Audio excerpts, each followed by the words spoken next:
Et nous retournons à notre magazine de télévision. Je vous dis encore une fois bonjour, merci de suivre notre émission. Nous mettons le cap aujourd'hui sur le bonheur. Ça vous surprend. Nous parlons du bonheur. Oui, c'est encore possible de nos jours, malgré l'actualité, malgré tout ce qui se dit, le bonheur. Moi, j'y crois quand même. Enfin, aujourd'hui, nous avons une dame, une grande dame, justement, qui est là pour nous en parler. Et nous recevons donc Madame Jeanne Forrest. Bonjour, comment ça va? Oui, ça va bien. Est-ce que j'ai bien prononcé votre nom? Oui. Parce que des fois, souvent, je fais des erreurs, comme moi-même, ça m'arrive avec mon nom, là, c'est terrible. Mais donc, c'est bien Forrest. Oui, c'est ça. C'est un nom qui est anglophone. Exactement. C'est le nom de mon mari. Et puis, mon nom de jeune fille, c'est Razana Carivelo, mais c'est trop long, fait que j'ai pris le nom Forrest. Mon mari est un Québécois. Vous avez pris un nom qui est plutôt occidental, québécois, par rapport, en fait, votre nom.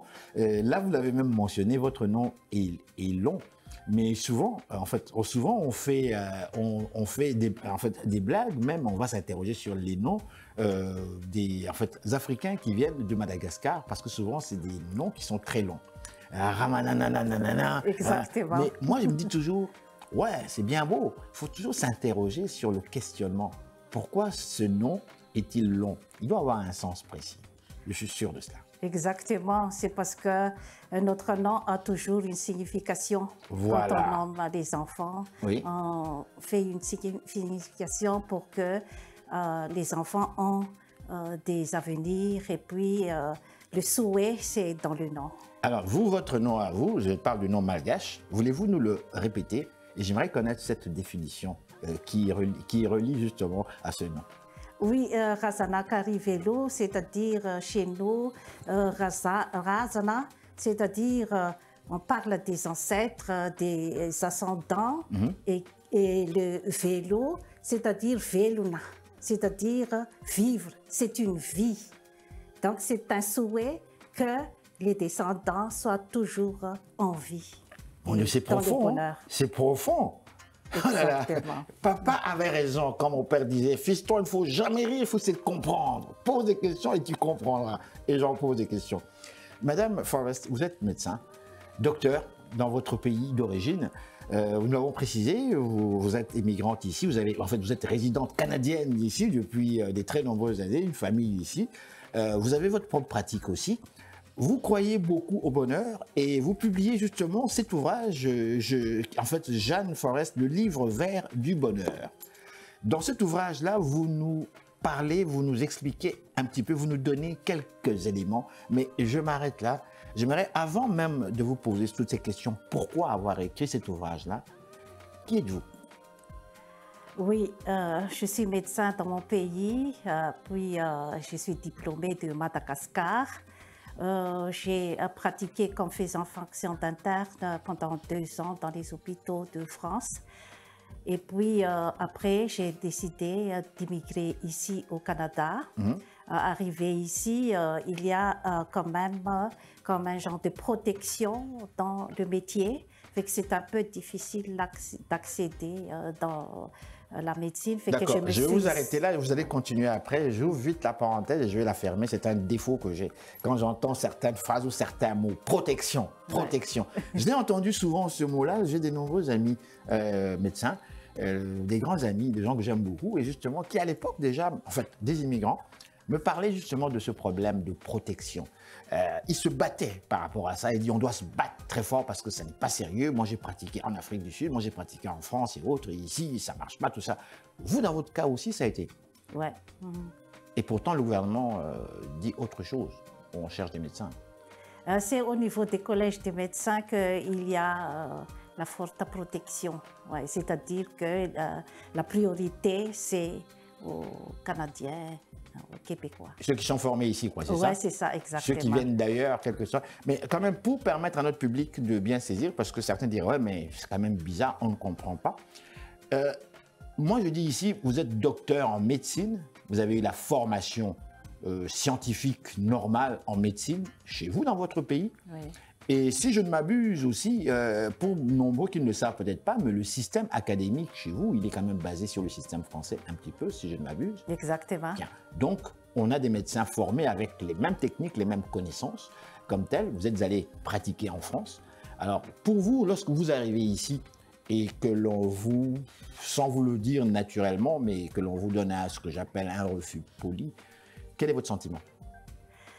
C'est pour ça que j'ai écrit le livre Vers du bonheur, parce qu'il faut s'adapter avec la situation, avec le système, mais en continuant de persévérer dans tout ce qu'on fait, parce que vu que si on n'est pas rentré dans la médecine proprement dite, là, donc si on ne travaille pas dans les hôpitaux, on est médecin, on a la formation comme médecin, on a tous dans notre tête. Fait que je continue de pratiquer la médecine avec ma clinique de médecine douce qui entre un peu plus pour soigner les êtres humains, esprit, corps et âme.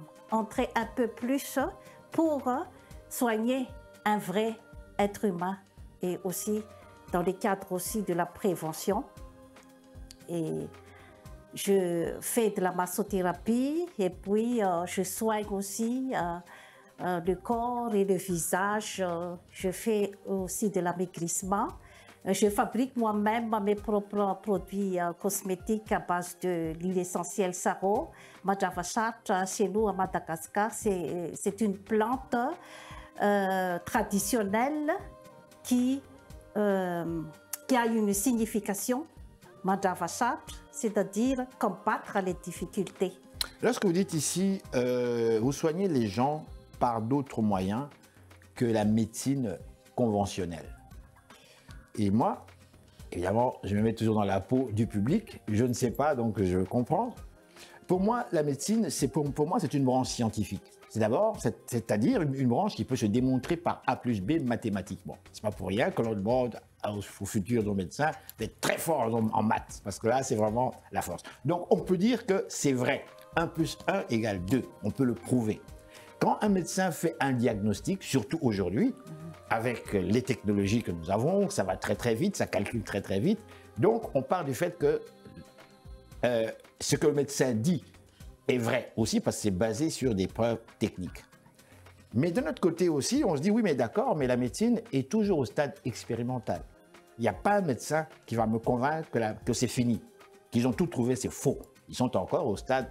Donc, on bricole, on essaye, on teste, on teste. C'est pas pour rien qu'on va faire des tests, plein de tests aux patients dans le but de poser un vrai diagnostic parce qu'on essaye. Ensuite, on donne la médication. Mais là, vous dites non, il y a aussi autre chose. En tant que médecin quand même, puisque vous avez la formation, il y a ce qu'on appelle ici la médecine conventionnelle.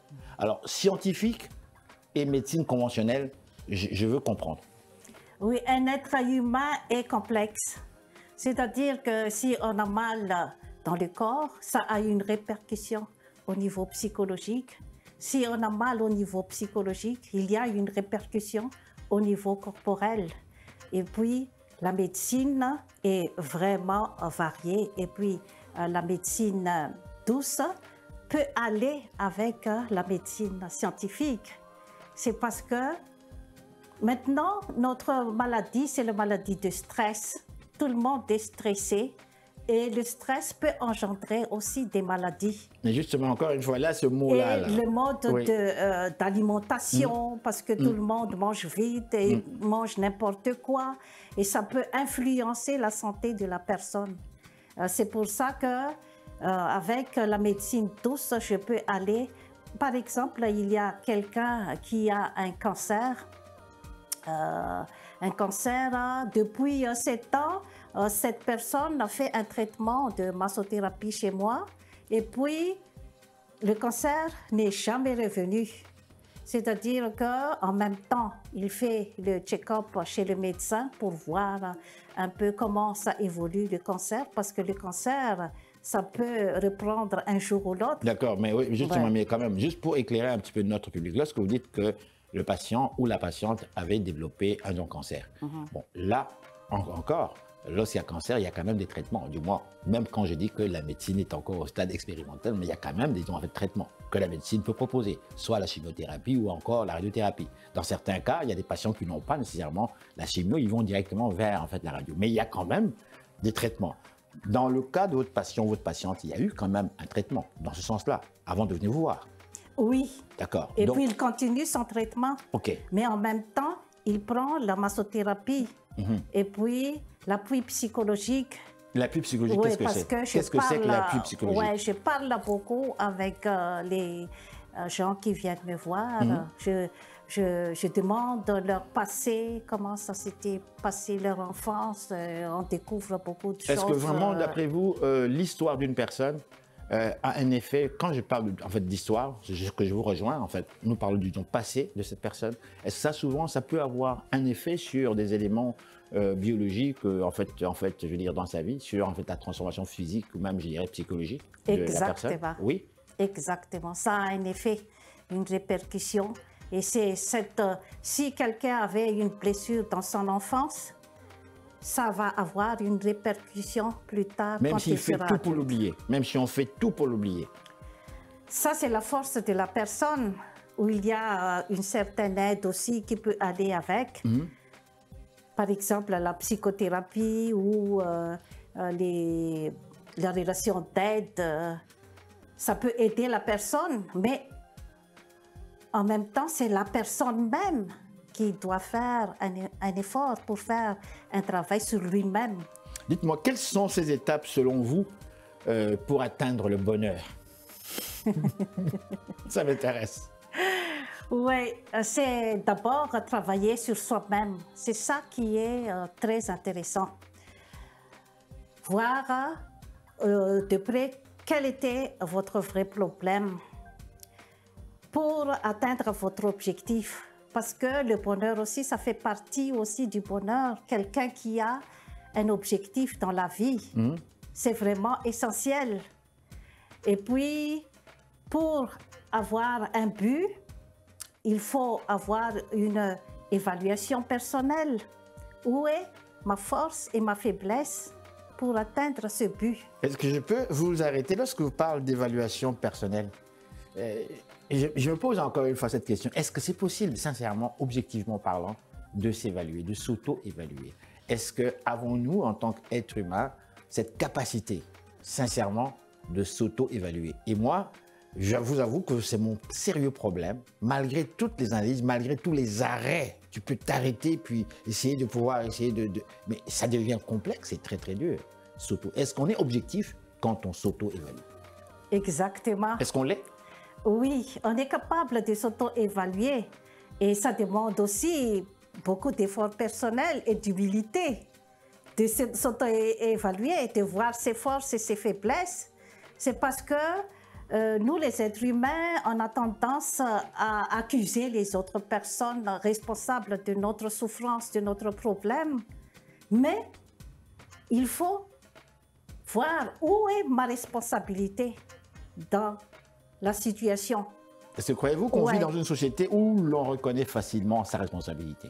C'est pour ça la raison où j'écris le livre Vers du bonheur. J'invite tout le monde à lire mon livre parce que il y a beaucoup des instruments pour arriver à cet état, c'est-à-dire l'état de paix dans l'âme. C'est ça le vrai bonheur, quel que soit où est-ce qu'on est, quel que soit son travail, quelle que soit son origine, la couleur de sa peau. Si on arrive à un état de paix en permanence, parce qu'on est en accord avec nous-mêmes. Madame, Monsieur, bonsoir. Ici Henri Ngaka. Ne ratez surtout pas nos prochaines émissions présentées à ICI Télévision depuis Montréal. Ça va causer. Et je montre beaucoup de méthodes, par exemple l'Ho'oponopono. L'Ho'oponopono, c'est une méthode hawaïenne. L'Ho'oponopono. Ho'oponopono, d'accord. Ouais, oui. C'est une méthode hawaïenne qui est utilisée aussi dans plusieurs cliniques psychiatriques. C'est-à-dire que c'est s'auto-évaluer dans une situation difficile. Et l'Ho'oponopono répète les 4 phrases « désolé », et puis pardon, merci, je t'aime. Désolé, c'est-à-dire que moi, je découvre mon problème maintenant, parce qu'il y a beaucoup de monde qui n'arrive pas à trouver son propre problème. C'est quoi son problème? Et quand on découvre son propre problème, on dit pardon. C'est-à-dire, je me pardonne de me fâcher à cette situation. Par exemple, quelqu'un, si nous on prend l'Ho'oponopono de l'amaigrissement, par exemple, quelqu'un qui ne s'aime pas parce qu'elle prend du poids, par exemple.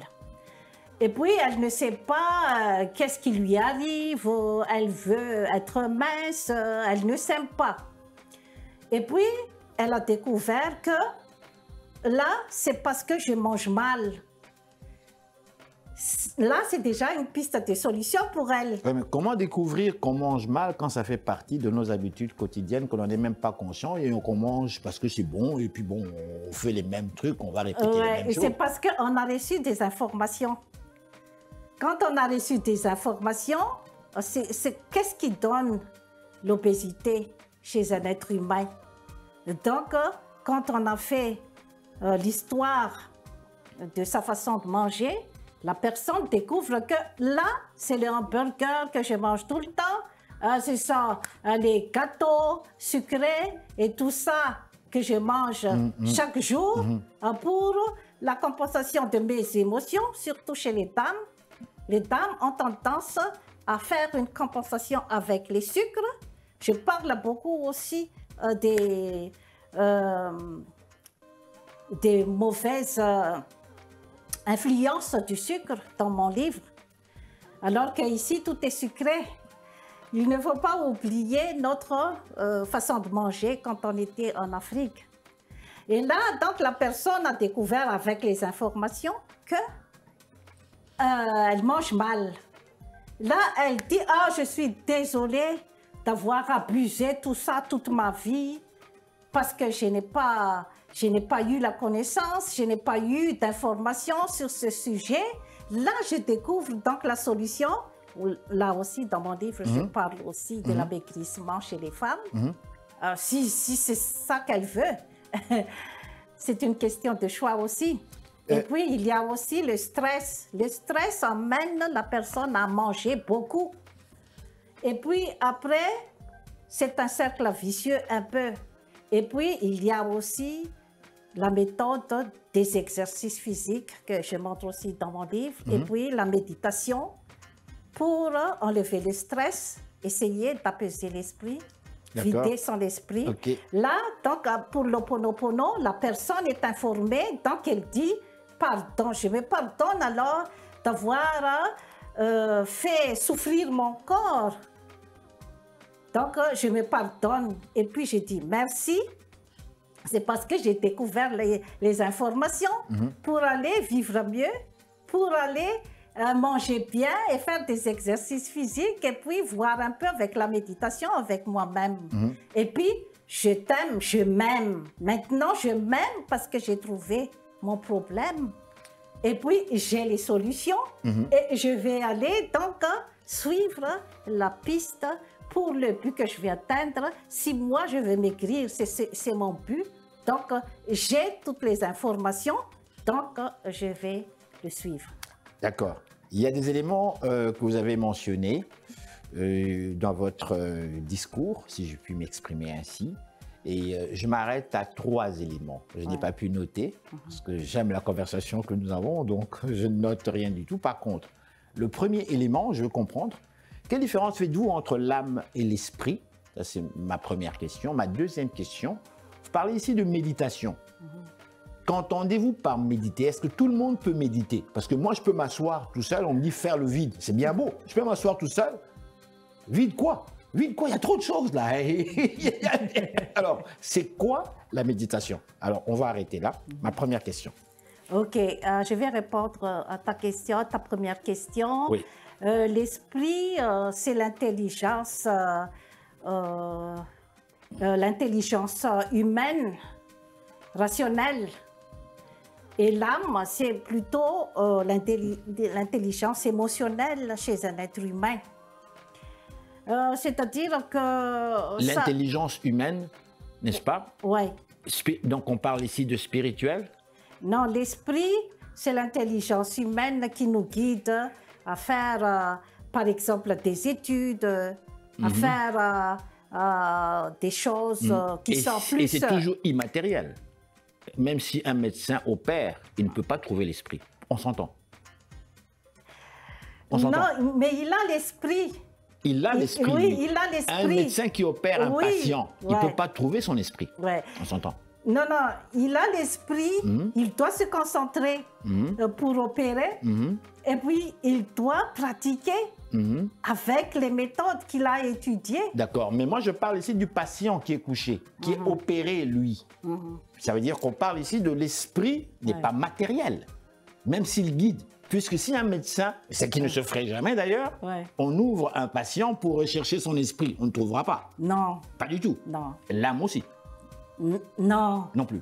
C'est quelque chose en nous que nous devons... Que l'on croit. Oui, donc des croyances qui n'ont jamais été... Que nous devons cultiver en nous. D'accord. Ouais. Okay. C'est ça qui nous fait fonctionner. L'esprit, corps et âme. C'est ça qui nous fait fonctionner. Ce sont les croyances que nous avons jusqu'à ce jour. Oui, exactement. Forcément. Alors, l'autre question que j'avais. Ouais. Et la méditation, comme tu viens de demander, c'est une façon de se concentrer. Ça demande beaucoup... Une certaine méthode. Oui, une certaine méthode de respiration.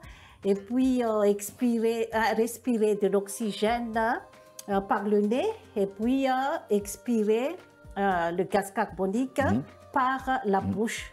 Parce qu'on oublie de respirer à cause du stress de la vie quotidienne. On se réveille de bon matin pour aller au métro, au boulot, et puis dodo. C'est un peu comme ça notre mode de vie. Et on oublie de respirer. Parce que encore là, madame. il faut refaire rentrer de l'oxygène pour faire fonctionner notre corps. Mais encore là, madame, j'entends souvent cette expression. Quand tu es stressé, on te dit « Ah, mais respire par le nez ». Mais où veux-tu que je respire, en fait? Je ne veux pas respirer par le derrière, quand même. Parce que quelquefois, on oublie et puis il y a certains blocages. Parce que si on n'expire pas le gaz carbonique, ça va nous intoxiquer. Et c'est la même chose aussi, quand on mange aussi, il faut que nous apportons de la bonne nourriture avec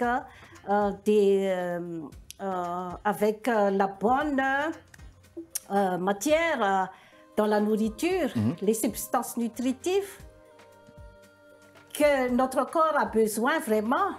Ce sont les fruits et les légumes. Et puis, nous devons évacuer aussi. Et on oublie d'évacuer aussi, des fois avec le stress. Notre système digestif. Et puis, la constipation s'installe à beaucoup de monde. Mais justement, je vous entends ce mot-là, ce mot que j'entends tout le temps, le stress. Le stress, moi-même, je le répète tout le temps, c'est un mot qui est devenu... Que veut dire le stress, au fait? Le stress, c'est un état de la personne qui est un peu dans la panique. C'est ça que je peux dire devant la situation de la vie quotidienne. Et qu'est-ce qui se passe dans son corps, dans son fort interne?